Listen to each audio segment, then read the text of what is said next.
lógico debe mostrar cómo se atienden los requerimientos funcionales del sistema. Pues, ¿cómo atendemos los requerimientos?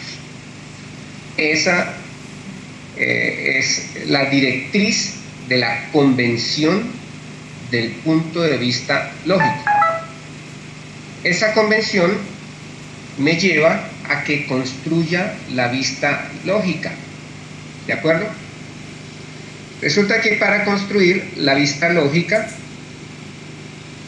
yo puedo utilizar uno o varios modelos arquitectónicos, ¿de acuerdo?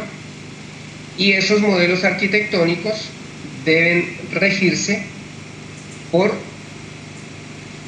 tipos de modelo que sean coherentes con el punto de vista. Caso concreto. Entonces, ¿están viendo? ¿Sí les cambió la imagen? ¿O están viendo la diapositiva?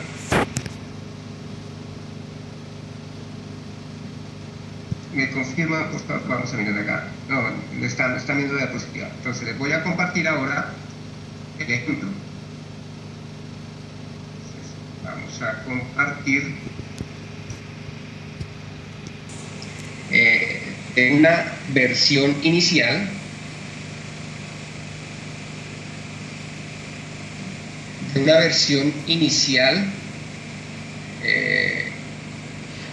de la vista. Esta es una vista lógica. Pues aquí está una vista lógica. Esa vista lógica obedece al entorno de ingeniería inversa que estoy construyendo para modelar la herramienta a través de la cual valido mi tesis doctoral. Entonces, en principio, bueno, le resalto, es un primer borrador. En principio, aquí, a través de esta vista lógica, recuerden, la vista es la vista lógica. La vista lógica me dice cómo atiendo los requerimientos del sistema. ¿Cuáles son esos requerimientos? Debe permitir realizar una conversión de código fuente a modelo a nivel de diseño. Ese es un requerimiento funcional. Otro requerimiento funcional: me debe permitir hacerle consultas al diseño recuperado, hacerle consultas en lenguaje natural, hacerle consulta a una arquitectura. Imagínense, cosa interesante acá, esto es para locos. Me debe permitir convertir formatos del árbol abstracto de sintaxis, por ejemplo, un formato de un grafo, al formato XMI. Esa es otra funcionalidad del sistema. Y así, pues hay generar métricas, consultar, tener un mecanismo de consulta. Entonces, estos componentes, este conjunto de componentes, atienden los requerimientos funcionales. Pero para que eso sea posible, requieren de una capa de interacción, que aquí pues la he denominado inicialmente como interfaz gráfica de usuario, pero que no necesariamente es gráfica, ¿de acuerdo? Y por otro lado, tengo un conjunto de componentes que me van a permitir manejar la persistencia en distintos formatos: código fuente, HTML, scripts, imágenes, descriptores de servicios, archivos de texto, grafos en XML como tal, árbol abstracto de sintaxis, XMI. Bueno, entonces, en resumen, esto es una vista, o más bien, más que una vista, es el modelo que me representa la vista, o sea, un diagrama de componentes. Volviendo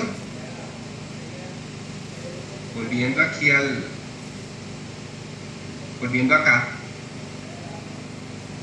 la presentación, lo que acabo de presentarles es el modelo arquitectónico, un diagrama de componentes.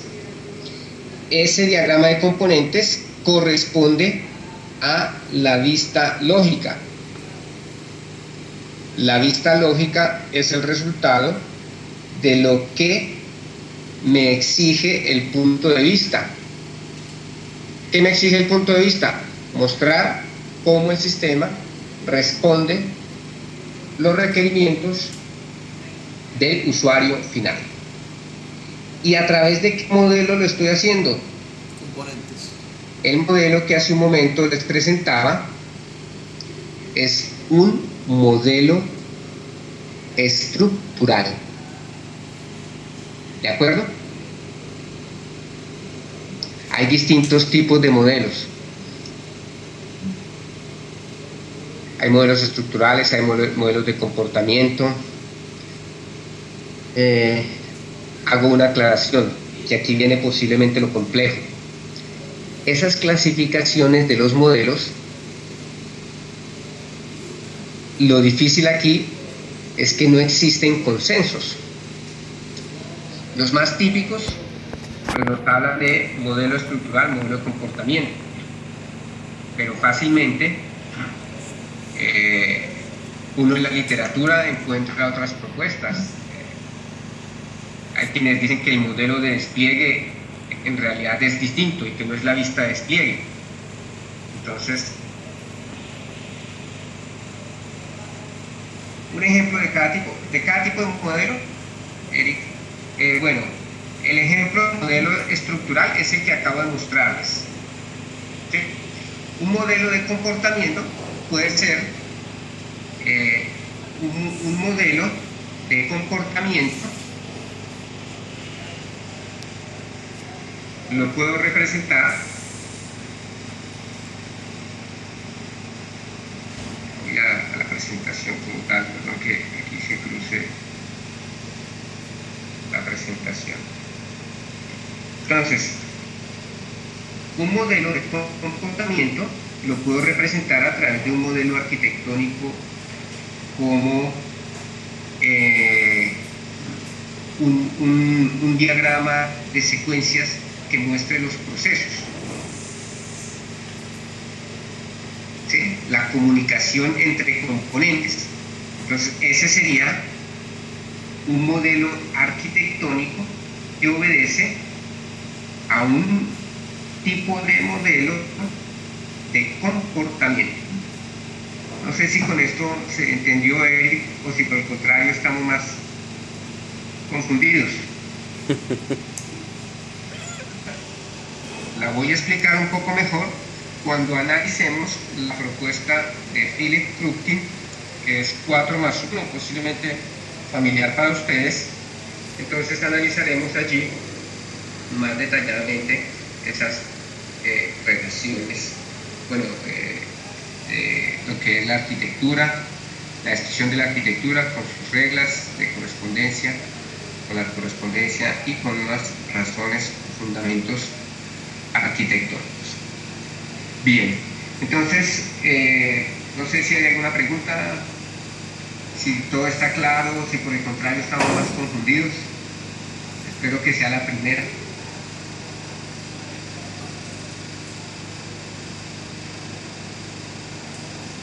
Si no hay pregunta, entonces, continuando con el modelo conceptual, pues aquí está lo relacionado con las correspondencias. ¿Qué implica la correspondencia? La correspondencia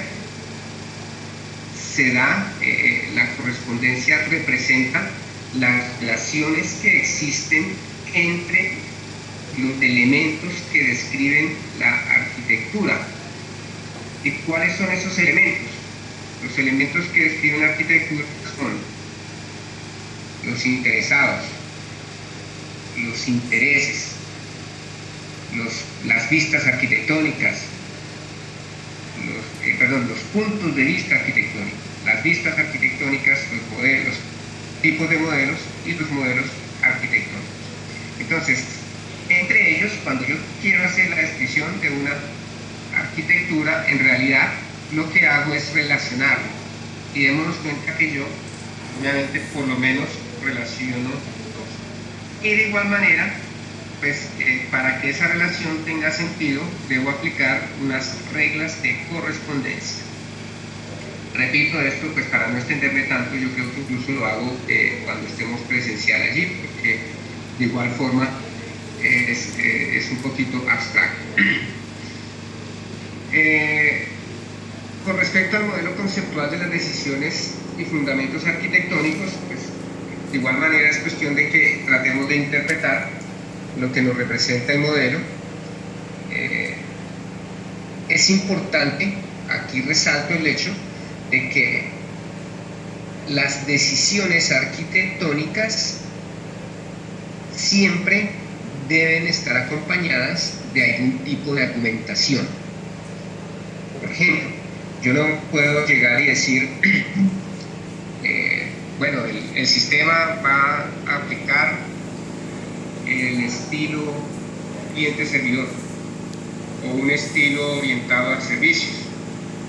Bueno, ¿y por qué? Bueno, pues no hay razón. Absurdo. Debe existir un argumento.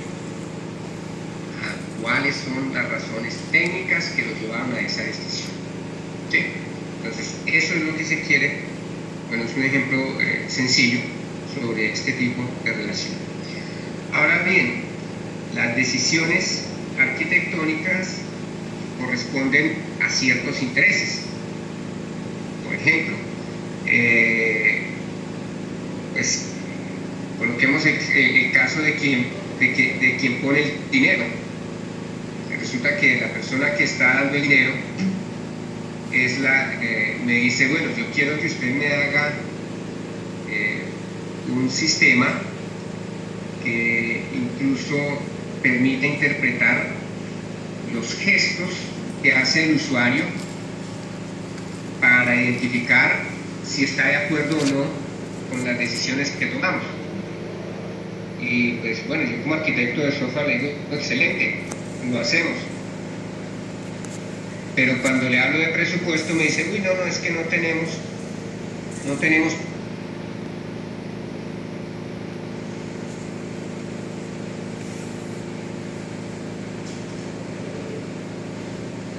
intereses influyen en las decisiones arquitectónicas, ¿sí?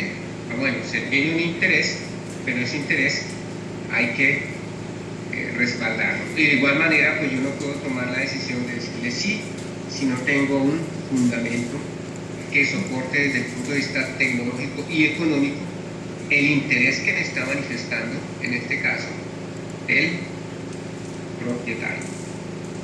Bueno, quien pone el dinero como tal. Y pues hay que tener en cuenta que las decisiones arquitectónicas afectan los elementos que describen la arquitectura. Ahora bien, ¿cuáles son las características de una arquitectura? Importante, resaltamos. Define la arquitectura, la estructura, perdón, del sistema. Define el comportamiento, eso ya lo tenemos claro. Se centra en elementos significativos. Esto, con el ejemplo anterior, también es fácil de entender. Se balancean las necesidades de los interesados. Cuando yo como arquitecto de software le digo al interesado, mire, lo que usted necesita implica este costo, y si el interesado no cuenta con ese presupuesto, entonces a partir de la arquitectura podemos llegar a establecer acuerdos. La arquitectura encarna decisiones basadas en razones, como decía hace un momento. Está influenciada por el entorno, también se resaltó, y está presente en todo sistema. Entonces, estas son las características de la arquitectura de software. ¿Qué recomendaciones hay que tener en cuenta? La arquitectura debe estar bien documentada, ¿sí? Por lo menos debe contar con una vista estática y una vista dinámica. Algo que me muestre estructura y algo que me muestre comportamiento del sistema. Otra recomendación importante: la arquitectura debe circular por el equipo de interesados, quienes deben participar activamente en su revisión. No tiene sentido una descripción de arquitectura que la guarde el arquitecto allá en su gabinete o en su computador. Eso, todo el mundo debe conocerlo. Otra recomendación: la arquitectura debe ser analizada utilizando métricas cuantitativas y formales. Debe ser formalmente evaluada para cuantificar sus atributos antes que sea tarde para hacer los cambios. Esta parte la vamos a ver más adelante con un ejemplo. Vamos a ver un ejemplo de cómo cuantificar la arquitectura. ¿Alguno de ustedes ha tenido algún tipo de experiencia de este tipo, de esta naturaleza, que haya cuantificado una arquitectura?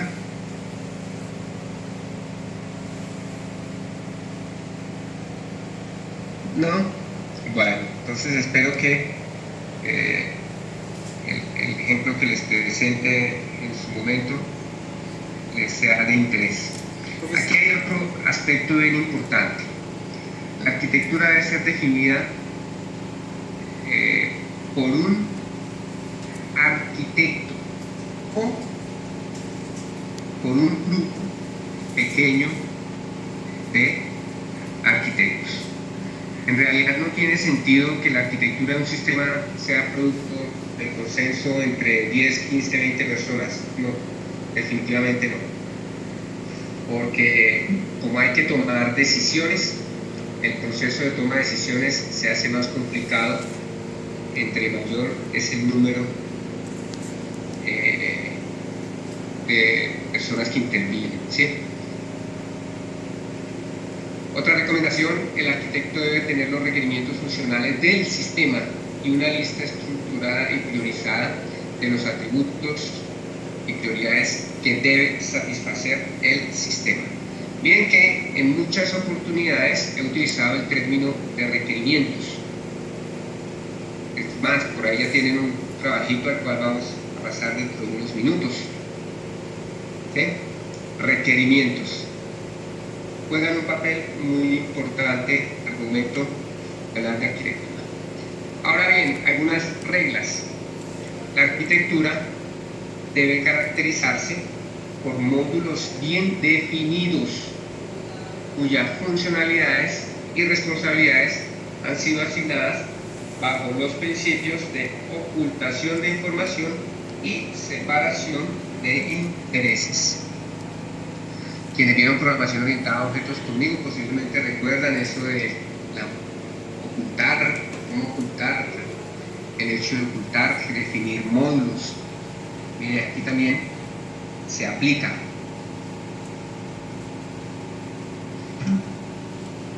Otra regla: cada módulo debe tener una interfaz bien definida que encapsule y oculte los aspectos cambiantes de otros sistemas software que utilicen sus servicios. Miren que este concepto, incluso cuando uno habla del hecho de utilizar componentes, establece siempre la analogía con el hardware. En la medida en que existan estas interfaces que faciliten la acción de quitar y poner, pues obviamente la reutilización se hace más fácil. Y cuando estamos hablando de arquitectura, esto es de vital importancia, porque si queremos que nuestro producto evolucione, pues fácilmente podríamos estar hablando de quitar un componente y reemplazarlo por otro. Para ello, la única regla que debemos cumplir es esta: interfaz bien definida. Y adicionalmente, la arquitectura nunca debe depender de una versión particular de un producto comercial. si nosotros definimos la arquitectura de un sistema pensando en la plataforma, pensando en las restricciones de algún producto específico, pues definitivamente le estamos evitando, estamos haciendo más difícil la evolución del producto que estamos diseñando. Adicionalmente, como regla estructural, se debe tener en cuenta que cada tarea o proceso debe ser escrito como si fuese asignado a un procesador que puede fácilmente cambiar, incluso en tiempo de ejecución. Entonces esta parte pues, es bastante interesante, ¿no? En la medida en que yo aplique estas reglas, posiblemente mi arquitectura va a ser, o más bien, mi producto software va a ser más flexible y va a ser más fácil su evolución. Finalmente, la última regla, y ya pues con el ánimo de que cambiemos la actividad, porque yo sé que viernes a esta hora escuchar hablar a este señor Rodita, que dice a veces como tan abstracto, entonces pues es bueno combinar esta actividad con algo más dinámico. Es importante tener en cuenta que la arquitectura debe caracterizarse por un número pequeño de patrones simples de interacción. Aquí en la representación pues lo vemos. Uno de los patrones arquitectónicos típicos de un sistema distribuido es el patrón cliente-servidor, donde el principio de interacción pues, es muy básico. Entonces, el cliente me pide, el servidor le responde. ¿Sí? Y esto, con esta idea, entonces cerramos la parte teórica, la parte aburridora de la clase de hoy, y de igual manera conectamos con el tema que nos espera para el próximo viernes, porque lo que tenemos aquí, este patrón de interacción, es un ejemplo de patrones arquitectónicos. ¿De acuerdo? Entonces, me gustaría saber si hasta este punto entonces hay alguna pregunta. La idea es que a partir de esto nosotros vamos a llegar a la descripción de una arquitectura. Este material lo voy a colocar, posiblemente en cuestión de un par de horas, lo voy a colocar en la plataforma para que esté a disposición de ustedes, y adicionalmente les voy a colocar una plantilla que es la que vamos a utilizar como guía para describir la arquitectura de los proyectos que están haciendo. Y hablando de proyectos, pues bueno, ustedes disculpen que ni siquiera les permití hacer el break, que creo que ya te pasó la hora del break, ¿sí? Pero bueno, entonces a partir de este momento pues comenzamos con la parte práctica de la clase, y la parte práctica está dirigida, me gustaría en este caso orientarme, conversar con cada grupo de trabajo para orientarnos mejor. Creo que no estoy seguro, me parece que todavía nadie ha colocado lo que se solicitó para hoy con respecto al proyecto. ¿Alguien lo colocó en la plataforma?